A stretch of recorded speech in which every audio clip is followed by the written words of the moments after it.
Hi, Ken. Good afternoon, good morning, good evening. I think it's good afternoon at your side. My name is Nicolette. I am the creator for the podcast titled You're Worthless. Read that again, the juxtaposition of your very soul. First off, thank you very much for saying yes to be interviewed today. And as all of my interviews, I would be reading a bit of introduction of all my guest speakers, and then we can dive into the business. Great. So I'm Sounds gonna great. Nice to be read here. out your profile from Podmatch. Thanks, nice to meet you too. Thank you, Podmatch, for making it easy for all our hosts. Okay, so hi guys, we have Ken Kelling here today, and a bit of introduction about him. After a successful career in PR and marketing, Ken retrained as a professional life coach 10 years ago. But as he approached 60 himself, he discovered just how little was out there to help people prepare for the major change of retirement or working less. Bombarded by financial information, but virtually nothing about the mindset required to achieve purpose and meaning in later life, Ken set about redressing the balance. So he says people put too much emphasis on retirement income and saving for the future, but not enough on the adjustments and non financial decisions needed to make a happy and successful retirement. He now helps people aged 55 to 65 in particular to develop a roadmap for their future lives. Wow, this is a very important topic. I think, I mean, my parents are about your age too, so I would have met you sooner, but timing is divine. So okay, Ken, what was it like growing up as Ken Kelling Mhm. first? What was it like? I wasn't expecting that question. That's a good one. So yeah. So Yeah. I normally take my guests a trip down memory lane first. Well, it was fantastic, to be honest. Originally, I was born in Wales, which is part of the United Kingdom, and Wales, I was brought up by the sea. So I lived by the seaside in a place called Swansea. Oh, okay. I had a fantastic childhood. I really, really loved it. But unfortunately, my parents decided to move to England, a few hundred miles away. And at the time, I was only about 12 or 13, so I kind of had to go with them, which I did. Um, but my earliest childhood memories were all really, really, really, really great. And I think, a happy child. I was quiet. I was relatively shy, but I was pretty happy. I was pretty happy. And there's a lot of rain in Wales.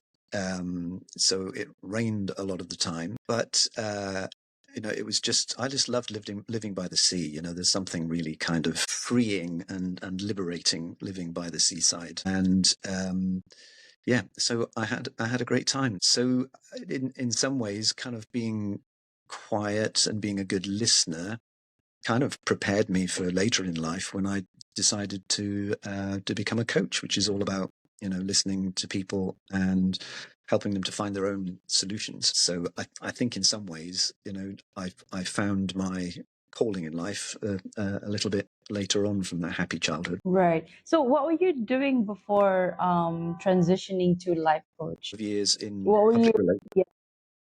I worked for a number of years in public relations and communications, which is a very extrovert job. I don't quite know how I ended up. So I would. Yeah. It's an It's opposite to what. yeah. So I would be doing TV interviews, radio interviews. What I really enjoyed was the places that I worked in. So I worked a lot in the cultural sector, in museums and tourism. So that was a lot of fun. Um, but the very last job that I did in that kind of environment was working for the Olympic Games in 2012. So the Olympic and Paralympic Games came to London in 2012, and I was involved in the Olympic torch relay, which was amazing. And that was all about taking the Olympic flame all around the country and the lighting lighting the flame, the cauldron in the Olympic Stadium, and things like that. So it was really exciting. But when that finishes, when an Olympic Games finishes, you're basically, that's it. It's over. That's done. So I thought, what should I do next? What should I do now? And I knew I wanted to work for myself, and I also knew I was a good listener, going back to being that, quiet child. And that's how I kind of started training to be a coach. And I really enjoyed the training. I really enjoyed becoming a professional coach. And so for the last 10 years or so, that's what I've been doing. And as you were saying in your introduction, it's led me to think about, in particular, those people who are approaching this different age of either semi-retirement or retirement. And my own experience has made me think that we're getting a lot of this very wrong, that we are very, very focused on money. But that's not everything. As you will know, Nick, it's not everything. And what we seem to have much less preparation for is our minds. And, what are we going to do if we're not working anymore? Who are we if we're not working anymore? Because, we talk about ourselves a lot as, I'm a coach, you're a podcast host. We have these titles and these roles. Accolades, identity, yeah. Yeah. Sort of. So, and if we're no longer working, we're suddenly faced with this reality that it's we've lost some of our identity.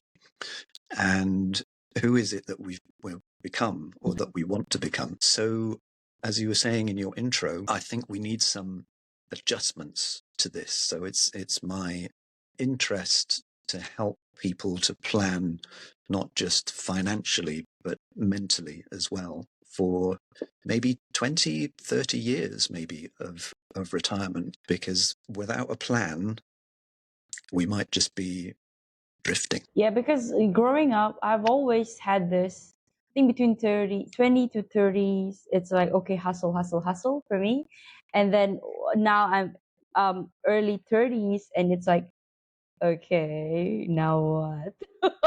And then again, that's actually a very, very good call out. And many people think that as they reach that retirement age, I have this some amount of money and I'm secured. Okay, so I think 1 month, 2 months into your retirement, you're gonna feel, okay, this is good. This is what I've been waiting for. I've been working my whole life for this. 6 months in, 1 year in, okay, what am I going to do now? Okay, you get to spend all the time that you want with your grandkids or go travel, but you can't be traveling like the whole year. Probably you can, maximum maybe 1 year, 2 years. Okay, and then you got to settle down, right? So I think having you on is very beneficial today. Yeah. So okay, let's go to the questions. So, okay, Ken, what are the main mistakes people make in thinking about retirement? Yeah. So we've touched on this a little bit. So the number one mistake is just to think that this is a financial event. Okay. It's that's what we think about, saving enough money, getting enough money. And yes, of course, it's important, but it's not the only thing. So the first mistake is just to not think about, how you want to live your life. Not just can I afford it, but what do you want to do? Like you say, there's probably a honeymoon time. That first month, the 6 months, the year is maybe the honeymoon time. But so many people actually go back to work once they've retired, because they've missed things that they get from work. So they miss their sense of identity that work gives them. They perhaps miss their colleagues and their friends. They miss maybe a schedule or a routine. So what we have to think about is how are we going to replace these things in retirement, and how are we going to replace them with something that is going to give us purpose. That's the other big aspect is, and this is what I talk to many people about, that they've lost this sense of purpose. What is it that they should be not just doing, but how should they be being as well? That's a big shift because, work is work, work, work, work, work. We don't have so much time, unless we're listening to your podcast, obviously. But we don't have much time to think about how do we want to be? How do we want to feel? So there's much to think about. But I think that the big mistakes are just leaving it very, very late and not thinking about it. And then suddenly after that honeymoon period, suddenly you're like, what do I do? So you do hear of a lot of people, feeling a little bit unfulfilled, a little bit, anxious maybe because they're physically very, very healthy. In our 60s, we can be really, really physically healthy, but we still need something up here to keep us engaged and fulfilled. Wow. No, you really have awakened a sense of me that although okay, so I'm looking 60. Okay, so where I am now, it was just I think 2 days back, 3 days back, I was just talking to a friend, and we were like, okay, 60. So we were planning for our trips, travel again, because you go because you have the energy and you have the resources, right? At this age. And then at 60, so we were like, so it's only about 26 years. And then he was like, what? 26 years? Okay, that's fine. But then now you come in and because of all the medical advancements, we could, God forbid if nothing happens to us, we could actually, I don't know what's the statistics right now, but maybe 80. So that's another 20 years after 60. And if I could just imagine back to, my childhood, 0 to 20, I was also hustling. So it's like from a kid all the way to college. So it's like, okay. But then I have to imagine it as at that age. So, okay. But, right. Let me tell you Okay, I got something that I so saw many the other day, questions. Nick. Let me tell you something I Okay. saw the other day. Okay. So on YouTube, there was a clip of Mick Jagger from the Rolling Stones, and it was a clip from an interview in the 19s, and the interviewer said to him, Okay. "Do you imagine doing this when you're 60?" to Mick Jagger, and Mick Jagger said, "Yeah, I can imagine still performing at 60." And then they showed a clip of him now, aged 78, I think he is, 78, 79, still touring, still performing, still, energy. So, we have to, I think, start to think of people living longer and healthier for a longer time. So, those 20, Yeah. 30 years, we could all have Mick Jagger energy, and we can still be doing something that's going to contribute to society or make the world a better place, or take that experience and that health and really make a difference to the world. That's what I believe. I believe that too. When you were talking, I was just in my head, I was like, can I can still talk when I'm like 60 or 70, right? Like all I have to do is like, although I am in my apartment right now, but probably when I'm 60, if I still want to do this, I'd have a proper studio and I can invite my guests and then we can sit down and do like Oprah. okay, so I'm doing something right now. At least I get to practice first. And I mean, I'm not that good yet, but I got some time to practice. So, okay. And one more thing, Ken, I just signed up a certification to become a therapist. So that's also something that I was like, I had an epiphany like the last 2 to 3 years. I was like, I don't want to. I mean, I like being in corporate right now. I still have a 9 to 5, but I wanted something that I can do it remotely, number one, and number two, what I really love to do, and that's what connecting to people. And then I can do it way beyond certain age range. Like, so yeah. To be honest, I still have that fear, uh, which I should, but I guess it's just that sense of security once you get to that age, right? Okay, what? Yeah, yeah, yeah. That's just me thinking out loud. Okay. Yeah, well, you Ken, could. why do you say? Sorry, I was just Yeah, going to say yeah, that yeah. Sorry. Go ahead. yeah, I was Yeah, just going to say go that ahead. Yeah. just to share with about my journey of becoming a coach, because there was certainly a time when I was combining my my PR career and my coaching. So sometimes in life there's a time of transition where you may be doing two things at the same time, and until Yeah.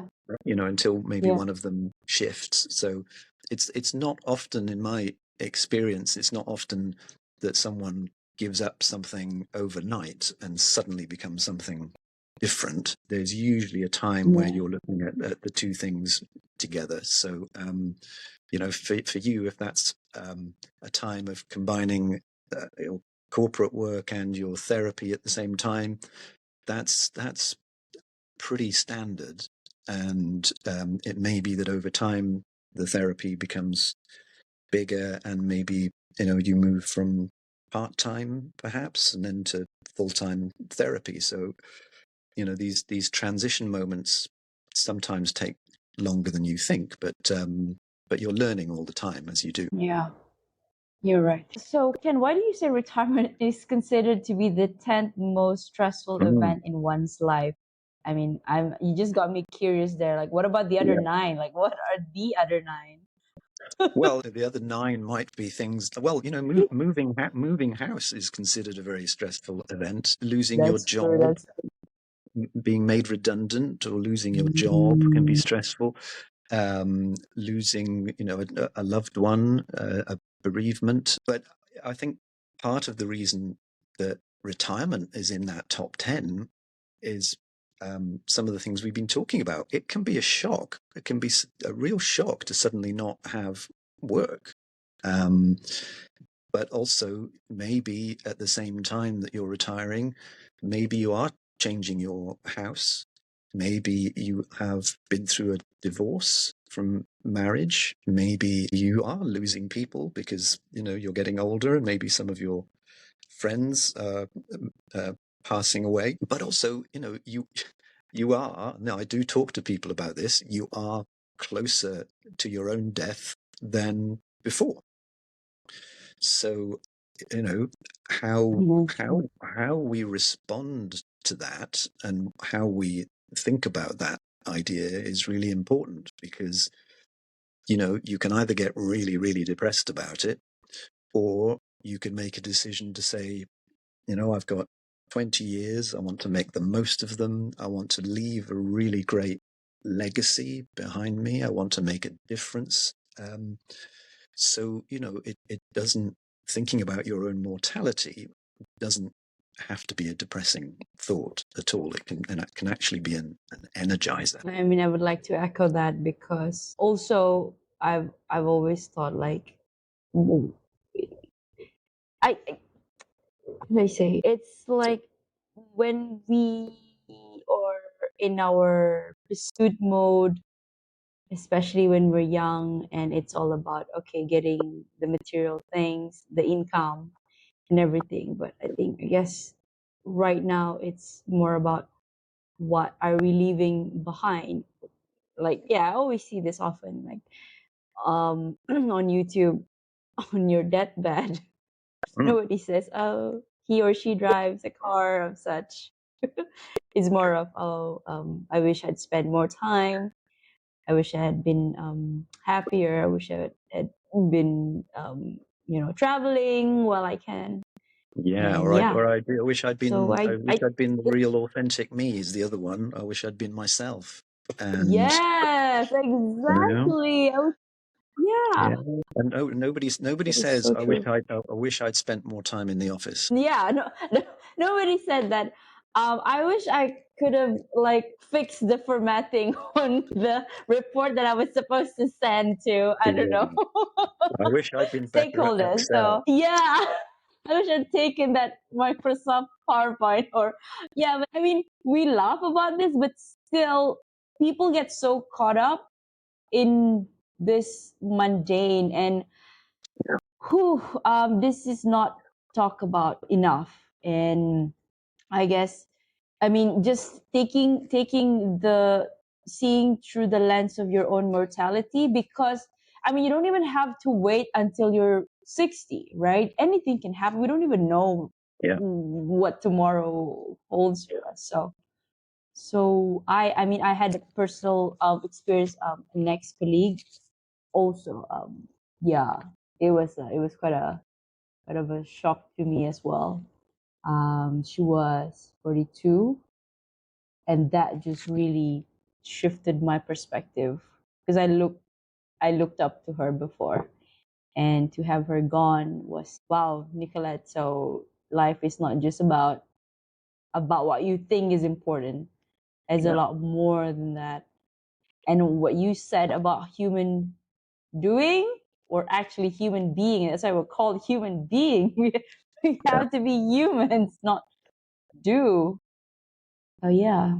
Well, thank you, Ken. Okay, so what is your advice to someone thinking about retiring or working less? Okay. So some of the same points. So as well as thinking about how you might get the right amount of money, um, some of the questions I would ask are, what is it that you might need to adjust or accept or adapt? Will be working less or knowing that you might be doing different things. Those for me are the three A's. What do you need to accept, adjust, or adapt? So start to think about those things. Start to think about where you're going to derive your purpose and your fulfillment from. What makes you excited? How are you going to keep that going? Because, everybody will tell you to go and spend time on the golf course or on the beach or something, but you're going to get bored. You will get bored of that. How else are you going to derive a sense of engagement? And most importantly, what is it that you can do for other people now? Because you have a rich experience, you have wisdom, you have knowledge. Where is that most needed? Because not only will that mean engagement for you, it also means you're making a contribution, which is really, really fulfilling. So, who can you help? Is the other thing to think about. We've talked a little bit about mortality. What's your attitude to death? What do you think about that? What does it inspire you? Does it make you worried? Whatever. It's just really accepting that idea a little bit more in your heart and your soul, and trying to think positively about it and what you can use to motivate you to do something that will benefit people. So yeah, these are all of the things that I think are important to think about in advance, because in my experience, people don't think about these things. They just think about the money, and then suddenly everything is a little bit of a surprise. It's a little bit of a shock. What do I do now? And sometimes that can make people a little bit anxious and a little bit worried, because there's no plan. So make a plan. is the top piece of advice. Make a plan for how you're going to continue to keep yourself engaged, and perhaps how you can contribute to helping other people as well. Thank you. What about young people today? What, in your opinion, what is their attitude to this idea? Well, usually they're not thinking about it at all. I know I wasn't. But okay, so what I would say is that it's the same message in a sense, that it's important to plan financially for the future. It is important. But I guess if you can find something in your younger years that really inspires you and that really excites you and that feels purposeful for you, if you can find that will take you well into your old age, because the energy and the fulfillment you get from that passion is really going to help you in later life. So, for example, my own father is I'm going to see him next week. He's 91, Nick. Okay, he's 91. Whoa, 91.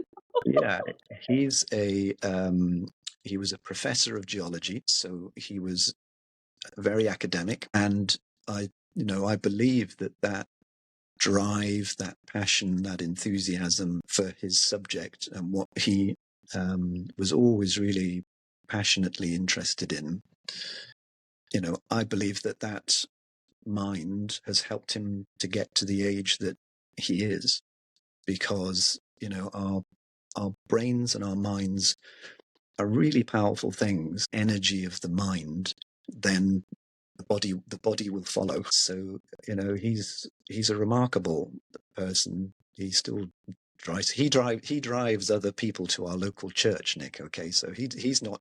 No way. He's not driven by anyone else. He's driving other people. He drives. And I strongly believe it all comes from what we think and what's up here, because that it's a hugely powerful engine, our mind, our brain, and if we can keep it focused and engaged and excited and fulfilled, then, and research shows this, a positive attitude to aging can actually add years to our lives. Up to 7 years in some research shows that being positive about aging can add years of life. So it's worth thinking about. So I'm curious, what was your dad doing after I don't know, 60? Did he continue teaching? Did he Was dip his toes in something else? he was busy telling everyone he was retired, but actually working still. So he would I'm retiring.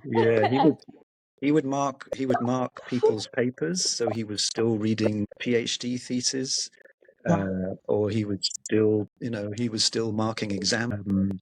So he was still doing things. He had his own key to the geology department. They gave him a desk, and so Wow. it's taking him a while to completely give it up, but I think it's great. Now I think I'm just gonna pivot a little bit. Like, what is the key? What do you think? I mean, I'm sure you have watched your dad throughout his life, but what is the key to him getting to 91? Is it like the way his mindset is, physical activity, diet? What are the factors? I think it mostly comes from keeping the brain active. I think it comes from continuing a sense of independence. I think it comes from keeping lots of connections and friends and a community of people, so that you've got that interaction. He's a spiritual guy. He derives a lot from his faith, and from having a community of people who share his faith, that he can spend time with. So I think it's a combination of all of those. things. But all of that comes from up here, and it comes from how we think about ourselves and how we show up in the world, and what motivates us to help others. I think is a big driver as well. Yeah, how we can give back. Yeah. I think. Yeah. So also, Kat, I just wanted to maybe get a little bit of insight, as maybe you have been working with so many people. What are the things that they have decided to do, like once they come to you and say, okay, I don't know, help me. Yeah. I'm retired. Yeah. So for some people, it's how do I stay in touch with work or the subject matter. So client was a lawyer, for example, and he loved the subject of the law. He was finding it difficult to think of himself as retired. He wanted to stay somehow connected to the law. Relevant. Yeah. Yeah.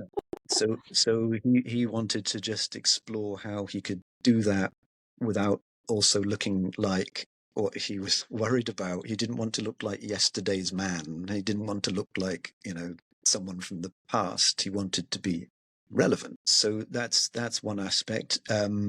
Sometimes the aspects are a little bit deeper. They're actually about how do I transition into a new phase? How do I do that? What do I need to accept? What might I need to leave behind? And that's sometimes a struggle for people, to kind of leave an identity behind or become something new or something different. And it's not helped by the fact that society tends to favor young people, more kind of pop culture. So we can be quite ageist sometimes in our approach, and Wow. and sometimes we can be quite ageist to ourselves, Nick. We can kind of say, we can say things like, oh, I'm too old for this, or I'm too old for that, or I can't Yeah. start this, I can't start that. So, we need to tackle our own ageism sometimes as well. And that can be challenging for people. So yeah, so there's I think most of the things that I work with people on tends to be about transition. How do I go from where I've been all of these years into something new and into something, and I haven't thought about very much. I don't want to play golf for the rest of my life. There's something different. There's something spiritual, maybe, about getting into this kind of later stage of life, and people haven't always given it thought. Wow. Cool. I will also be slowly thinking about this. As Good. I mean, like you said, I mean, it doesn't really matter at which age range you are in. I think it's always good. I mean, we can plan, but of course, if God has different plans, then okay. But at least, and yeah, I think just being aware of that's really good. Thank you, Ken. Okay, so I'm gonna also pivot to a self-worth question, because this is the essence of my podcast. Sure. I normally ask one question each for my guests. Can you share any personal experiences or stories of self-discovery and how it positively impacted your sense of self-worth? Yeah. Well, we've talked a little bit about becoming a coach. When you train to be a coach or a therapist, like you're thinking about, you learn a lot about psychology. You learn a lot about beliefs and values. You learn a lot about the little voice in your head, our self-talk, limiting beliefs that prevent us from being our authentic selves. So it's when you're learning about all of these things, it's not unusual for you to start thinking, well, how do I think? What do I think about? What's my self-talk? Yeah. So when I say to people who are coaches, because I train other coaches now as well, the thing that I say to them is, although you might be approaching this from a professional point of view or a career, actually this is going to be an investment in yourself. It's going to be an investment in your own self-awareness. So that's been a 10-year journey for me, thinking about how do I process thoughts, how do I process information, what's my model of the world, and what's a belief that is not a fact. So it's been I guess a self-worth journey of 10 years that keeps going. And what I've discovered, I guess, just to go back to our kind of childhood conversation, is that actually a sort of a reflection back to who you were as a younger person can often give you some good indication about who you really are and where you can derive that self-worth from. Because when we're kind of maybe up to 10 years old, we don't have we haven't had all the things, we haven't had the world telling us that what we can and can't do. We haven't had restrictions. We haven't imposed these things on ourselves through work or other things, because we're a little bit more kind of playful, a little bit more creative, a little bit more like expressive when we're that age. And when I've been thinking back to that time, I think that's where my self-worth comes from, because when I think back to that, I remember how much I used to laugh, how humor was like a really important thing for me, how being creative was a really important thing. So I think self-worth comes from self-awareness, I think.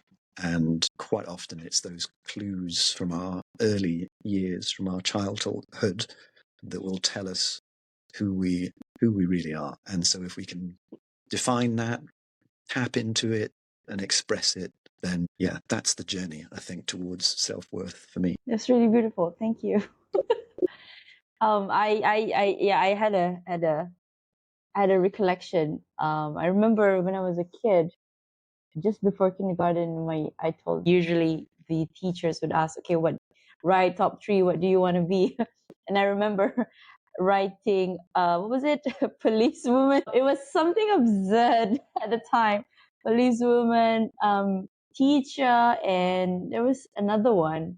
Or principal. When after that, and I was like, I looked back at it, it's like, this is so ridiculous. But then after what you said, if you really look as to the common denominator, I think it's about serving back to people, I guess.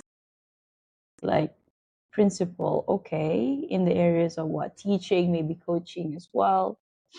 Police, you want to protect. And then, yeah, teacher. So, wow. I like it's Isn't coming it back to interesting, full though, Nick? circle now. Isn't it interesting, though, Yeah. that our answers as children tend to be, again, going back to this idea of a role. So, our answers tend to, mine was a bus driver, okay, but we tend to answer these questions like as a role or a job title. But if I was to answer the same question now, what do I want to be? The first thing I would say is I want to feel free. I want to be creative. I want to express myself. I want to, and this isn't naming a particular role or a job title. It's an expression of how I want to feel and how I want to be. And in some senses, I think it's a shame that that's not how we answer these questions as a child, because when we answer as a role or as a job title or something, it's sort of sometimes boxes us in. Yeah. Boxes. Yeah, and it means that, Limits us. back to your question about worth, it means that we associate worth with a job. And I think that's one of the biggest challenges, is to not feel like we are just a job title. or we're not just, you know, Yeah. a career thing, that we are fundamentally beautiful human beings who just happen to be doing this particular task. So, Yes. yeah. Yes. So I like to separate those things out a bit. Thank you for clarifying that. I mean, that is the reason. That's also the drive of what I try to do, what I do. Because I had my own personal trauma, and I wanted to speak to as many people as I can. And I'm learning so much. I'm learning from you, and again, just talking to you, just it puts it puts things back to perspective. It's much like coaching, I guess. Yeah. Yeah. Wow. Thank you, Ken. You're welcome. I keep on saying, because I haven't been doing interviews for the past, I think, 2-3 weeks, because I was trying to focus on my therapy courses, that course. But it's just something. Every time I get on a camera with a new person, it's, yeah, you're learning something from that person. So Great. Well, keep going. thank you, Ken. Okay, so what is your heart's greatest wish? Big question, Nick. I think it would be to follow everything that I was just saying to you, to follow those ideas of feeling free, of feeling creative, of feeling expressive. It's not about money. It's not about material things. It's, my heart's desire would be to follow those ideas and allow them to take me wherever that is, and to do that without fear, or without feeling judged, or without worry about it. So, you know, I've started putting music out, Nick. You know, I've started putting music on Spotify, and, you know, yeah, why not? And it's good. Yeah, why not? So, Exactly, so why you know, not? I could sit here saying I'm too old for this, or I'm not very good at it, or, yeah, I could say all those things, or I could just follow my heart's desire, like, and just do it and not worry about it. So, Yeah, um, just do it. yeah, so to keep doing those things, I think would be following my heart's desire. Okay, do you have anything that keeps you up at night? Or do you sleep well? I sleep very well. Sometimes the dog who sleeps on our bed. Um, but no, nothing. I don't drink. I don't smoke. I run twice a week. I'm vegetarian. I've been vegetarian all my life, so I'm pretty healthy, and I make sure that I get 8 hours sleep a night. So yeah, nothing is worth worrying about that much. Oh, you said you were vegetarian for all your life. I mean, it was since you were a kid all the way to Yeah, now? yeah. I never liked meat. I used to spit meat out. I didn't like it, and then over time, I started, I guess, to understand a little bit more about some of the other issues to do with being a vegetarian, and animals and the planet and all sorts of other things. But I was unusual from that point of view. You know, 50 years ago, it was very unusual. So people are starting to come around to my way of thinking now, Nick. So that's the way it works. Yeah, I no, I totally agree. Yes, yes. Yeah, I did lighting in last year, and now I did take meat a little bit, and then I managed to influence a colleague to do it. So, and he lost weight, so he was like, I think we should get on this train. Yeah, I think the key is to also give yourself time. Eventually, I think I'll phase out meat as well. Yeah. So, okay, last last question, Ken. If you could create a quote right now for you to leave to the audience listening and the world as your legacy, what would it be? I'm just going to say the first thing that came into my head: keep looking forward. Thank And you. I think even for, you know, the world that I'm in at the moment, the world of retirement coaching, the temptation is to look back and think about think about regrets, or things about things. If only I'd done this, and if only I'd done that. It's Right. and Yeah. it doesn't help. It doesn't help to look back. So in this phase of the work that I do, it's important. But I think it's important at any phase of life. Always just look ahead. Wow. Thank you, Ken. I think that sums up our interview today. It's been a beautiful You're welcome. sharing from you, and I learned a lot from you. You're doing great work. You I think are you on any social media? I saw it's on LinkedIn, right? Yeah, so I'm on LinkedIn. It's Ken Kelling on LinkedIn. I have a website that's called senseofpurpose.co.uk. Okay. senseofpurpose.co.uk, and my email address is very easy. It's ken@senseofpurpose. But you'll find me very easily on LinkedIn. Okay. So if there's anybody, I'll be sure to include that in the caption. So if there's anybody listening who wants to reach out to Ken, they don't even have to be at 55. They could Yeah, be at whatever age they're in now and I just love wanting conversations, some Nick. So insights. anything. Likewise. Okay, Ken, you have a great day ahead, and thank you so much for your time today. Thank you, and thank you for having me I as a wish guest. you well. Thank you. Which was all mine. Thank you, Ken. I'll see you soon. Bye bye. Bye bye. Goodbye.